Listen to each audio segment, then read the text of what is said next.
আসসালামু আলাইকুম। সকলকে আমন্ত্রণ জানাচ্ছি বাংলার জানালায়। বিএনপি সরকারের মাথাভারী মন্ত্রিসভা ও প্রধানমন্ত্রীর বিশাল উপদেষ্টা সহকারী মণ্ডলী নিয়ে অনেকেই কথা বলছেন। আর প্রশাসনের শীর্ষ সচিব পদেও অনেক নিয়োগ দেওয়া হয়েছে, যার প্রায় সবগুলো নিয়েই প্রশ্ন উঠেছে। এখন অনেকেই বলছেন সরকার প্রশাসনের মার্কিন স্পয়েল সিস্টেমের দিকে যাচ্ছে কিনা। সেখানে নতুন প্রেসিডেন্ট তার পছন্দের লোকদের নিয়োগ দেন, সেখানেও স্থায়ী আমলাতন্ত্র আছে। প্রিয় দর্শক, আমাদের সংসদীয় ব্যবস্থায় আমলাতন্ত্র স্থায়ী নির্বাহী বিভাগের শীর্ষে থাকা মন্ত্রিসভা অস্থায়ী বা মেয়াদ ভিত্তিক, যা 5 বছর অন্তর নির্বাচনের মাধ্যমে গণরায়ে নবায়নযোগ্য। তাই সংসদীয় ব্যবস্থায় মার্কিন স্পয়েল সিস্টেমে দলীয় আমলাতন্ত্রের সুযোগ নেই।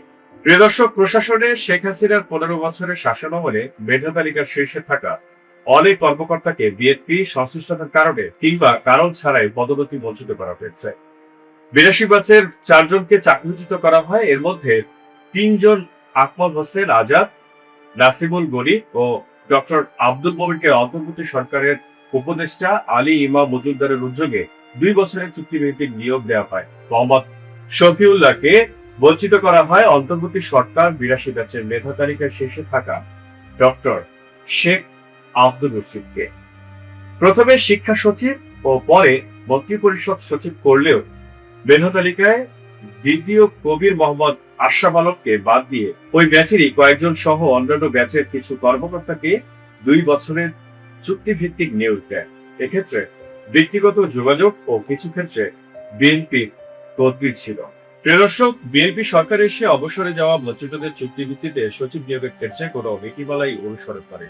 প্রকৃতপক্ষে বঞ্চিত নয় এমন অনেক কর্মকর্তাকে নানা ধরনের যোগাযোগ ও সম্পর্কের ভিত্তিতে সচিব পদে চুক্তিভিত্তিক নিয়োগ দিয়েছে। বর্তমানে 22 জন কর্মকর্তা চুক্তিভিত্তিক সচিব আছেন। এ ধরনের আরো চুক্তিভিত্তিক সচিব আসছে বলে খবর ছাপা হয়েছে। ফলে প্রশাসনে বিএনপির অভিযোগ অনুযায়ী প্রকৃত গতি আসছে না, এক ধরনের অস্থিরতা চলছে। একই সাথে প্রশাসনের শীর্ষ পর্যায়ে দুর্নীতির অভিযোগ উঠছে। চুক্তিভিত্তিক নিযুক্ত স্বাস্থ্য সচিবের বিরুদ্ধে দুর্নীতির অভিযোগ এরই মধ্যে সংবাদপত্রে ছাপা হয়েছে।